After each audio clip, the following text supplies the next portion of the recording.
진실을 파헤칩니다. 진짜 뉴스와의 정면 승부. 신율의 뉴스 정면 승부. 신율의 뉴스 정면 승부 2부 시작합니다. 오늘 2부 정면 인터뷰에서는 더불어민주당 서영교 의원 연결해서 지금 급박하게 돌아가고 있는 전국에 대한 입장 들어보겠습니다. 서 의원님 안녕하십니까? 예, 안녕하세요. 서영교입니다. 예, 사실 제가 서 의원님께 안녕하십니까라고 여쭤봤습니다만 요새는 안녕한 국민이 없는 세상 아니겠습니까? 그러니까요. 그래도 저희가 비상계엄을 해제해서 맞아요. 그나마 안녕한 거 아니겠습니까? 맞습니다. 큰일 날 뻔했습니다. 아, 진짜 큰일 났죠. 만약 이게 지속이 됐더라면. 그런데 오늘 그 윤 대통령 대국민 담화는 어떻게 보셨어요? 야당을 향해서 광란의 칼춤이라고 하잖아요. 예. 반성합니다. 사과합니다. 제가 잘못했습니다. 나라의 군인을, 나라의 경찰을 비상계엄이라는 걸 동원해서 국회를 해산시키려고 했습니다. 잘못했습니다. 사죄합니다. 벌을 달게 받겠습니다. 이게 해야 되는 기조거든요.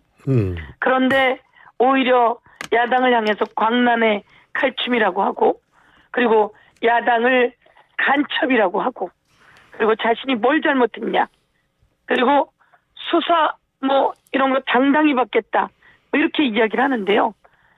달게 받아야죠, 수사는. 그런데 제가 보면서 왜 저러지? 제정신인가?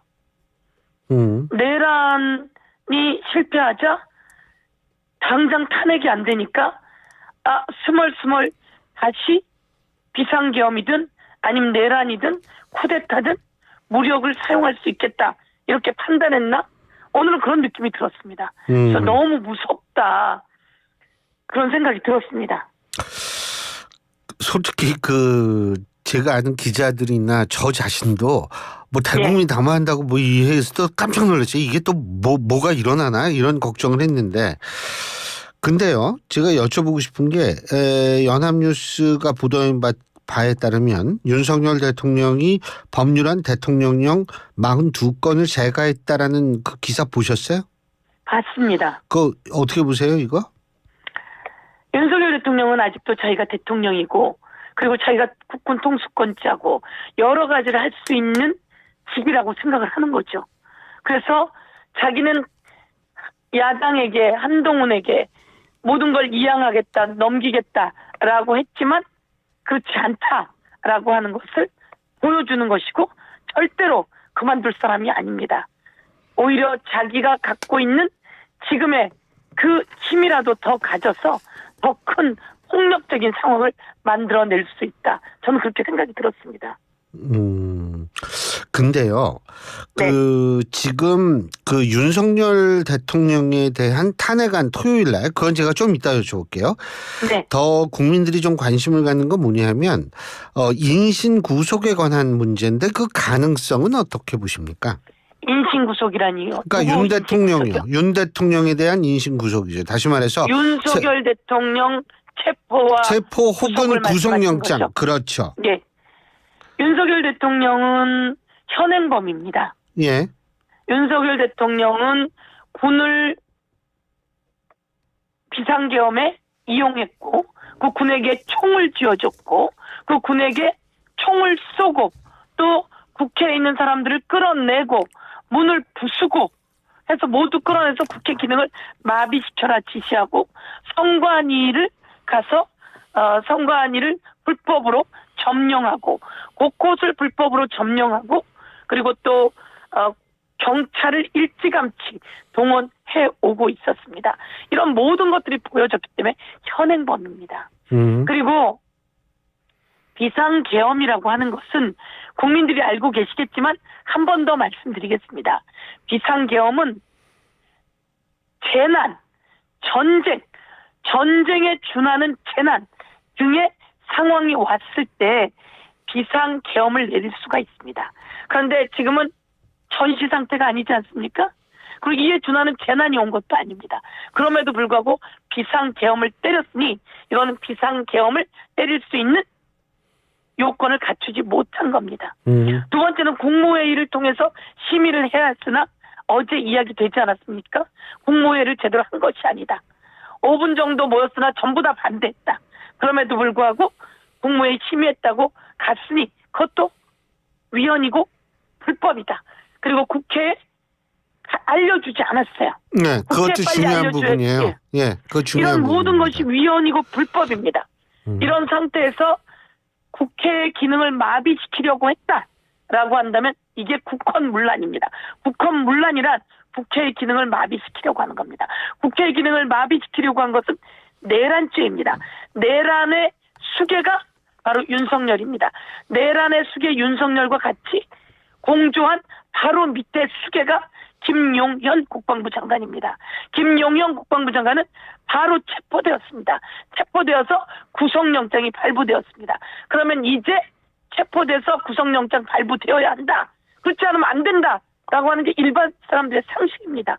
그 얘기가 나오는 것이고요. 그래서 윤석열 대통령이 지금 인신을 체포하지 않으면 또 무슨 일을 저지를지 모른다라고 하는 거기 때문에 이 인신 체포는 경찰과 공수처 그리고 군 검찰 모두 함께 모여서 체포할 수 있는 겁니다. 근데 그게 언제쯤 되느냐 이거죠. 될 것 같으시냐 이거 여쭤본 거거든요.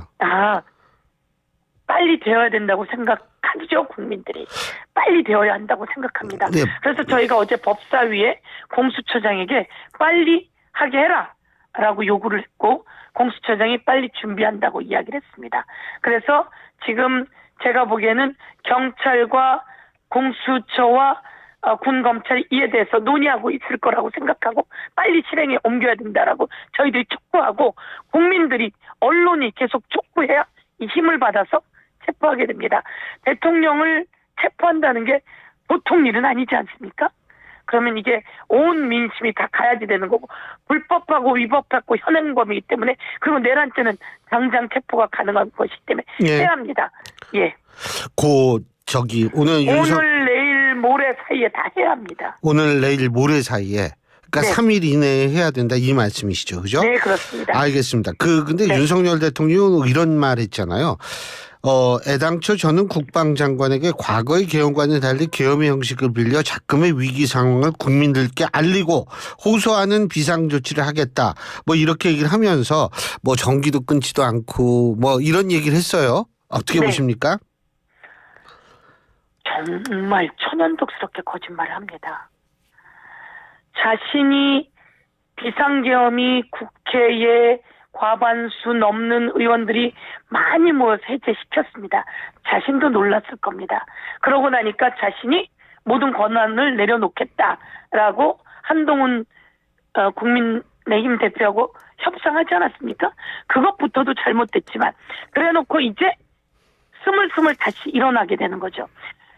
전기도 끊지 않고 뭔 헛소리를 하는 겁니까? 물도 끊지 않고 뭐 그랬죠. 예. 물도 끊으려고 전기도 끊으려고 국회에 와서는 그거 다 끊으려고 했던 겁니다. 그런데 그렇게 하면 안 된다고 얘기했던 거죠. 그 국회에 들어온 군인들에게 군인 사령관에게 그렇게 하라고 다 시킨 겁니다. 전기도 끊으라고 했고 물도 끊으라고 했고 사람들도 꺼내라고 했고 그리고 이 사람들 다 데리고 가서 방첩사 거기에 가두라고도 했고 예. 다 준비를 해놓은 겁니다. 물도 끊으라고 그랬다는 거를 국회에서 증언한 군인이 있나요? 물, 전기 이런 거요? 전기는 끊으라고 했다고 증언했습니다. 그리고 저희들은 전기를 끊을 수 있다는 걸 들었습니다. 그래서 알았습니다. 그래서 그날 밤 1시에 저희가 해제시키지 않았습니까? 네, 예. 저희가 빨리 그런데 이 안건이 올라오질 않는 겁니다. 그래서 빨리 거수로라도 해제시키자라고 요구했을 때 국회의장이 안건이 올라오는데 조금만 기다리십시오라고 했습니다. 그때 벌써 군인이 문 앞에 와 있었습니다. 와 있었는데 군인들이 들어오지 않은 것이 감사한 일이죠. 그렇지만 문까지 다 부쉈습니다. 그런데 저희가 전기를 끊을 수 있습니다. 그래서 제가 직접 국회의장과 사무총장이 본회의장에 앉아 있었거든요. 예. 그 방망이를 두들기기 위해서 안건이 올라오길 기다리면서 제가 이야기했습니다. 지금 전기를 끊을 수 있다. 전기를 끊으면 이 안건은 컴퓨터를 통해서 올라올 수 없다. 그러면 우리가 해제할 수 없다라고 제가 직접 얘기했습니다. 예. 그때 국회에 있는 우리 직원들이 하는 말이 의원님 여기는 전기를 끊어도 전기가 그 비상 전기가 가동되게 되어 있습니다. 이렇게 얘기하더라고요. 그래서 우리가 전부 다 너무 걱정했다가 그나마 다행이다 이랬는데 전기를 끊지는 않은 거죠. 군을 시켜서 총도 들고 가게 하고 다 했잖아요. 예. 그래서 다 끌어내게 했는데 이것은 못한다라고 그들도 군인들도 생각했고 그리고 이제 양심 선언을 하게 된 거잖아요. 이 윤석열 대통령은 전기도 끊고 다 하라고 한 겁니다. 그리고 다 끌어내라고 한 겁니다. 그래놓고 지금 와서 2시간짜리 계엄이 있으니까 그거는 국민에 의해서 저지당했기 때문인 거죠. 그래서 빨리 체포해야 합니다. 그래놓고 전기도 안 끊고 무슨 엉뚱한 소리를 하는 겁니까? 온갖 걸 다 하려고 했으나 이 비상계엄이 잘못된 것이기 때문에 곳곳에서 이런 예. 부분들에 대해서 하자가 생기게 된 거죠. 저희- 천만다행이었던 겁니다. 아이, 당연하죠. 장갑차를 몰고 국회로 오고 있었던 거잖아요. 예. 그런데 시민들이 그걸 그 막았잖아요. 길거리에 주저앉아서 그걸 막은 거죠. 저도 그 화면을 봤어요. 근데 제가 서 의원님께 지금 그런 차원에서 한 가지 여쭤볼 게 있습니다. 네. 세종시에 국회 옮긴다고 건물도 짓고 있잖아요. 그죠? 예, 그렇습니다. 그런데 이번에 이런 사건을 겪고 나니까 이게 세종시에 국회가 가는 게 좋은지 모르겠다는 생각이 들거든요. 어떻게 보십니까? 국토 균형 발전, 대한민국이 하나의 성장 동력, 하나의 경쟁력이 되기 위해서 세종시의 국회를 두겠다라고 한 거란 말입니다. 아, 물론 그건 그런 상황 취지는 속에서- 맞죠. 근데 이게 예. 비상 상황에서 국회가 세종시에 있는 게 맞는지 그걸 모르겠더라고요. 이번에 지역의 젊은 친구들도 지역 주민들도 그리고 제가 국회에 많은 사람들이 모였을 때 국회 밖에 사실은 그 엄중한 시간에 2번 정도 나가서 국민들을 만났습니다. 그때 우리 앵커님 말씀처럼 국회의원이 한 명 한 명이 얼마나 소중한지 알았다고 이야기를 네, 하셨습니다. 맞아요. 예, 그리고 큰일 했어요, 진짜. 이번에도 빨리 탄핵을 해서 직무를 정지시키지 않으면 무슨 일이 벌어질지 모르는 상황인데 국회의원 한 표가 너무나 소중하지 않습니까? 그렇죠. 잘못하면 탄핵도 안 될 가능성이 또 있습니다. 그럼 이 윤석열은 살아나게 되어 있습니다. 그렇죠. 그래서 토요일 날 탄핵이 되어야 합니다. 이 말씀을 듣는 많은 국민들이 지역구에 있는 국회의원들에게 탄핵에 찬성하지 않은 국회의원들에게 탄핵에 찬성하라고 간절히 이야기해 주셔야 합니다. 근데 어쨌든 이번에도 예. 만약에 통과되지 못한다면 정말 대한민국이 위기이고 위태롭다 생각하지만 그렇지만 저희들은 또다시 합니다. 그리고 예. 윤석열은 지금 또다시 발악을 하지만 저희들이 다 저지시켜내고 제가 법사위에서 예. 체포해라. 그리고 많은 국회의원들이 체포해야 된다라고 이야기를 했고요. 국민의힘 법사위원들도 그렇게 하면 안 된다 이런 얘기 아무도 하지 않습니다. 예. 예, 지금 그래서 예. 예 그렇게 체포 당장 인신 그렇죠. 구속해야 된다 생각합니다. 그런데 이제 제가 볼 땐 세종시 국회의전도 한번 국회에서 진지하게 생각해 볼 필요가 있어서 여쭤본 거고요. 지금 국토 균형 발전의 큰 중요한 틀은 기본으로 하면서도 또한 그 위기 상황에 위기 상황에 대처를 해야 그런 돼요. 예 이게 것을 만들어내야 될 것 같습니다. 화상 원격 투표 뭐 이런 거 하면 전기 끊으면 그거 끝이거든요. 지금 방금 들어온 뉴스 하나만 말씀드리겠습니다. 지금 네. 대통령 관저 300 직선거리 300m까지 지금 시위대가 이 진출을 해가지고 경찰과 대치 중이라는 그런 소식이 들어와 있어서 말씀을 드리는 거고요. 네, 국민들께서 다 지켜주셨습니다. 예. 국민들께서 다 지켜주셨고 사실은 그날 오늘 이재명 대표하고도 저희가 이제 본회의장에서 같이 여러 의원들이 얘기를 했는데요. 그리고 제가 보았습니다. 본회의장 안에 300명이 앉는 자리가 있고요. 바로 그 복도 같은 게 하나 있습니다. 네. 그 앞에 문이 있는데 거기까지 이 군인들이 온 거죠.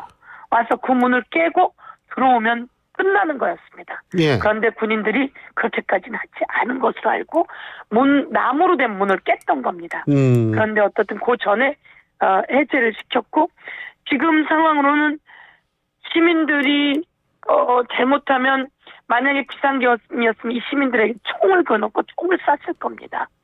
그리고 많은 주검이 생겼을 수 있습니다. 지금 경찰들에게 저희가 호소하고 경찰들은 본연의 임무를 그리고 국민을 지키는 일을 해야 합니다. 용산을 지키기 위한 게 아니라 용산의 윤석열의 수족이 아니라 국민의 보호자가 되어야 된다. 이렇게 말씀드리겠습니다. 맞습니다. 근데요, 오늘 이 민주당 같은 경우에 이 탄핵안 표결을 좀 빨리 할 생각은 없어요? 그런 이야기가 논의가 되고 있는데요. 예. 우선 탄핵에 찬성하는 분들이 좀 더 파악이 좀 되어야 할 것 같고요. 국민의힘 쪽에서 말씀하시는 거죠? 네, 그렇습니다. 그리고 오늘 언제 어느 시점이라도 저희가 발의를 해야 합니다. 발의를 해야 되는데 오늘은 하지 않았습니다. 그래서 내일 발의하고 왜? 24시간 내에 탄핵을 해야지 된다. 이렇게 되고 있는데 그거는 지도부가 여러 가지를 검토한 내용인 것 같습니다. 15분 전에 발의했답니다. 지금. 예. 예. 그렇습니까? 예. 15분 전에. 예. 그래서 지금 토요일 날 5시 모든 국민에게 토요일 날 5시라고 알렸기 때문에 그날 국민들이 다 모시면 좋겠다는 생각을 하고 지금 사실은 1시가 급하기 때문에 또다시 논의할 수 있다고 생각합니다. 그런데 여당 지금 뭐 어느 정도 이탈표 나올 거라고 보세요? 잘 모르겠습니다. 여당에서 많은 분들이 탄핵에 찬성해 주셔야 합니다. 꼭 탄핵에 찬성해 주셔야 합니다. 오늘 언론의 이야기로는 7분이 탄핵에 찬성하겠다 말씀하셨던 것으로 알고 있습니다. 그런데 저희가 좀 더 많은 분들이 아직 입장을 밝히진 않고 있지만 이 윤석열 대통령의 오늘 담화를 보면서 정말 말이 안 된다. 조경태 의원 같은 경우는 지난번에 탄핵에 찬성하지 않지 않았습니까? 반대했음에도 불구하고 더 이상 가만히 둬선 안 된다. 빨리 이 사람의 모든 걸 정지시켜야 된다. 윤석열 대통령이라고 나한테 묻지도 마라. 이렇게 얘기하더라고요. 저는 많은 국민의힘 의원들도 그런 긴장을 갖고 있을 거라고 생각하고 탄핵에 찬성해 주실 분이 더 늘어나고 있을 거라고 생각하고 기대하겠습니다. 제가 전화도 좀 드려보고 그랬거든요. 저 국민의힘 의원들한테요? 예. 네네.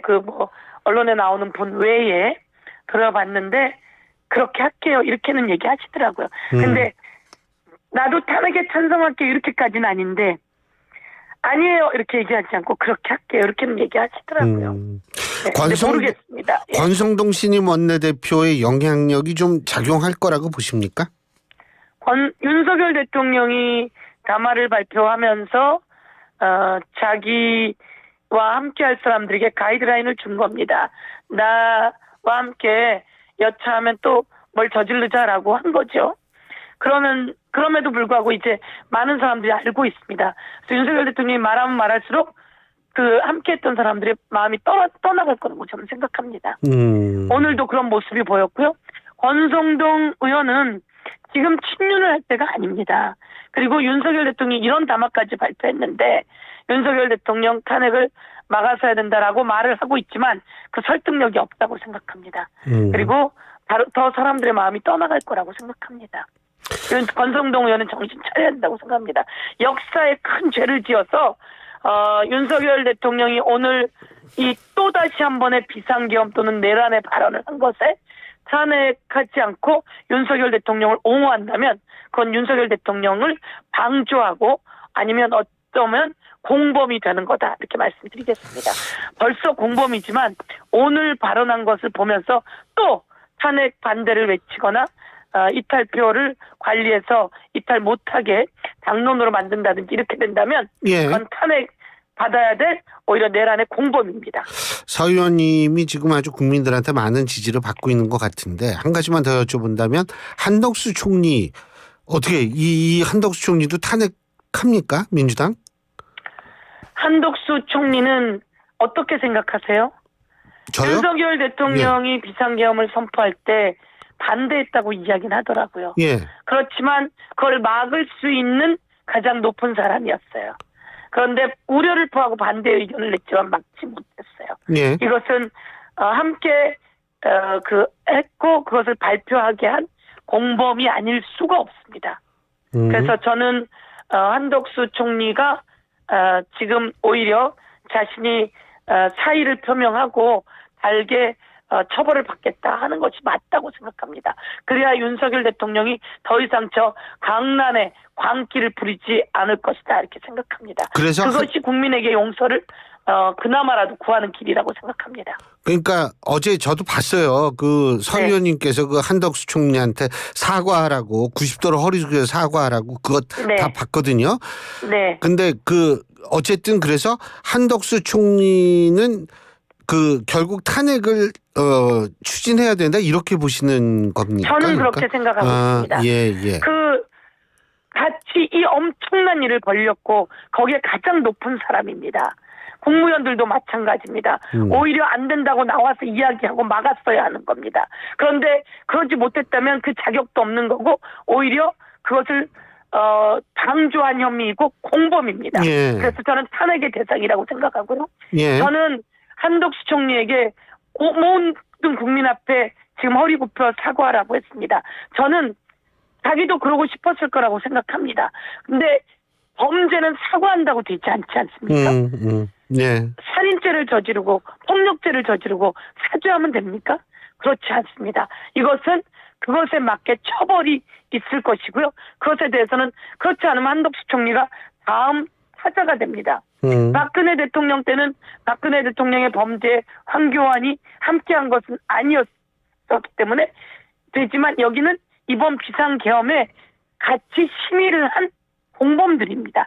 아니라고 했다 한들 공범들입니다. 그래서 저는 탄핵의 대상이라고 생각하고 처벌의 대상이라고 생각하고 오히려 빨리 국민 앞에 사죄하고 사의를 표명하고 그리고 처벌을 받는 것이 오히려 이것을 수습하는 길이다 이렇게 생각합니다.